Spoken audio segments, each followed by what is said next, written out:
Accounting no problem में आपका स्वागत है। मैं हूं आरती। आगे बढ़ने से पहले हमारी आपसे प्रार्थना है, कृपया सोचें, आप डेटा एंट्री ऑपरेटर यानी बाबू बनना चाहते हैं या अकाउंटेंट? आप टैली का अधूरा ज्ञान प्राप्त करना चाहते हैं या उसके विद्वान बनना चाहते हैं? यदि आप अकाउंटेंट या विद्वान बनना चाहते हैं तो हमारा आपसे निवेदन है, इस वीडियो सीरीज की सभी वीडियोस को एक एक करके क्रमानुसार ही देखें। वीडियोस को क्रमानुसार देखने के दो तरीके हैं। पहला है हमारी वेबसाइट द्वारा और दूसरा हमारे YouTube चैनल की प्लेलिस्ट द्वारा। टैली की इस वीडियो सीरीज के आज के अध्याय में हम आपको बताएंगे कि सोर्स डॉक्यूमेंट्स क्या हैं और टैली में इनका क्या उपयोग है। इसके पहले वाले वीडियो में आपने लेजर्स में डिस्प्ले तथा ऑल्टर ऑप्शन के साथ ही किसी लेजर को डिलीट करने के बारे में जाना था। आइए अब आगे चलते हैं। अभी तक हमने टैली की कुछ वीडियोस में जो बताया उसमें मुख्य है नई कंपनी और लेजर्स बनाना। अब इसके बाद सबसे महत्वपूर्ण काम है ट्रांजैक्शंस रिकॉर्ड करने का। अकाउंटिंग के प्रोसेस में सबसे पहले आपको ट्रांजैक्शंस पहचानना होते हैं और उसके बाद उन्हें रिकॉर्ड करना होता है। ट्रांजैक्शन रिकॉर्ड करने के लिए कुछ आधार चाहिए होते हैं जिनसे ये सिद्ध हो सके कि ट्रांजैक्शन हुआ है। यानी ट्रांजैक्शन रिकॉर्ड करने के लिए हमें कुछ प्रमाण की जरूरत होती है और ये प्रमाण ही सोर्स डॉक्यूमेंट्स कहलाते हैं। सरल शब्दों में कह सकते हैं कि सोर्स डॉक्यूमेंट्स की जरूरत हमें व्यवसाय या व्यापार में ट्रांजैक्शन के सबूत के रूप में होती है और इन्हीं के आधार पर टैली में ट्रांजैक्शंस रिकॉर्ड किए जाते हैं। इन डॉक्यूमेंट्स में ट्रांजैक्शन से संबंधित डिटेल्स होती हैं, जैसे लेन देन की तारीख, उससे जुड़ी पार्टियों, सामान, राशि आदि का विवरण इत्यादि। तो आइए देखते हैं कि टैली में ट्रांजैक्शन रिकॉर्ड करने के लिए कौन से सोर्स डॉक्यूमेंट्स की जरूरत होती है। इनमें सबसे पहले है बिल या इनवॉइस। जब कोई व्यापारी किसी खरीदार को उधार माल बेचता है तो वो सेल्स इनवॉइस बनाता है। नमूने के लिए हम आपको एक बिल दिखा रहे हैं। इसमें खरीदार का नाम, पता, जो माल बेचा है उसकी डिटेल्स, उसका अमाउंट और पेमेंट कंडीशन इत्यादि लिखी होती हैं। खरीदार के लिए ये खरीदी का सबूत है और इसके आधार पर वो अपने यहाँ उधार खरीदी का ट्रांजैक्शन रिकॉर्ड करता है। दूसरा है कैश मेमो या कैश इनवॉइस। जब कोई व्यापारी किसी खरीदार को नकद माल बेचता है तो वो कैश मेमो या कैश इनवॉइस बनाता है। नमूने के लिए हम आपको एक कैश मेमो दिखा रहे हैं। इसमें कई बार खरीदार का नाम और पता होता है और कई बार नहीं। उसके स्थान पर सिर्फ कैश लिखा होता है। साथ ही जो माल बेचा जाता है उसकी पूरी डिटेल, उसका अमाउंट इत्यादि लिखा होता है। खरीदार के लिए ये नकद खरीदी का सबूत है। इसके आधार पर वो अपने यहाँ नकद खरीदी का ट्रांजैक्शन रिकॉर्ड करता है। तीसरा डॉक्यूमेंट है रिसीट यानी रसीद।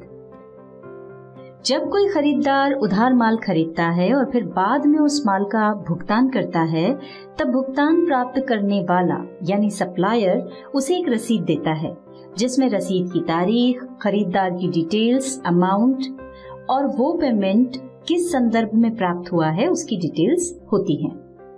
नमूने के लिए हम आपको एक रसीद दिखा रहे हैं। खरीदार के लिए ये रसीद भुगतान किया गया है इसका सबूत है और वो इसके आधार पर अपने यहाँ पेमेंट का ट्रांजैक्शन रिकॉर्ड करता है। अगला डॉक्यूमेंट है चेक।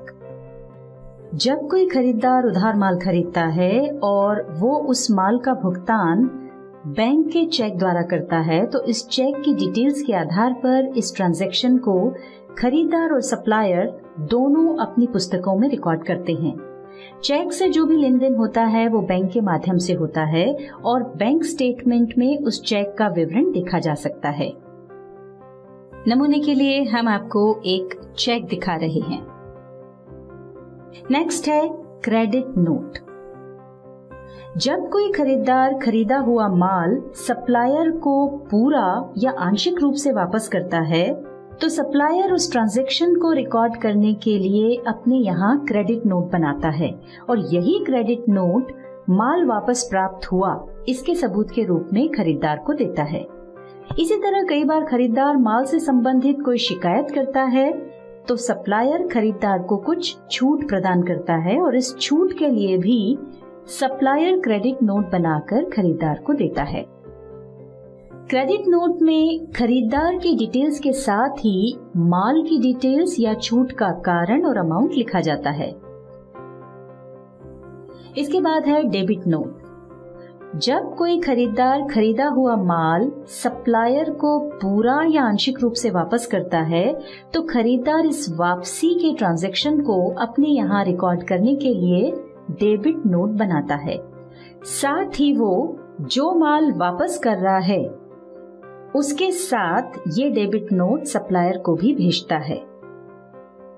कई बार खरीदार जब सप्लायर को माल खराब होने की शिकायत करता है और सप्लायर उस नुकसान की भरपाई के लिए कोई अमाउंट निश्चित करता है तो उसके लिए भी खरीदार अपने यहाँ डेबिट नोट बनाता है और सप्लायर को भी भेजता है। डेबिट नोट में सप्लायर की डिटेल्स के साथ माल की डिटेल्स या छूट का कारण और अमाउंट भी लिखा होता है। वास्तव में डेबिट नोट और क्रेडिट नोट एक दूसरे के पूरक हैं। खरीदार के लिए जो डेबिट नोट है वो सप्लायर के लिए क्रेडिट नोट है और इसी तरह यदि किसी कारण से सप्लायर डेबिट नोट इशू करता है तो वो खरीदार के लिए क्रेडिट नोट होता है। जीएसटी लॉ आने के बाद अब डेबिट नोट और क्रेडिट नोट में वो सभी डिटेल्स देना जरूरी है जो आप इनवॉइस में देते हैं। इस वीडियो सीरीज में आगे हम डेबिट नोट व क्रेडिट नोट को अच्छे से समझाएंगे। अगला डॉक्यूमेंट है वाउचर। वाउचर अकाउंटेंट द्वारा बनाया जाता है और उस पर व्यापार या व्यवसाय के स्वामी या जो भी जवाबदार व्यक्ति है उसके साइन करवाए जाते हैं। इससे ये कंफर्म होता है कि साइन करने वाले को वाउचर के पूरे विवरण की जानकारी है। वाउचर में जिसे भुगतान किया गया है उसकी डिटेल्स, किस कारण से भुगतान किया गया है उसकी डिटेल्स और अमाउंट की डिटेल्स होती हैं। तो अभी आपने देखा कि सोर्स डॉक्यूमेंट्स क्या हैं और ये कितने प्रकार के होते हैं। साथ ही आपने ये भी जाना कि बगैर सोर्स डॉक्यूमेंट के आप टैली में ट्रांजैक्शन रिकॉर्ड नहीं कर सकती।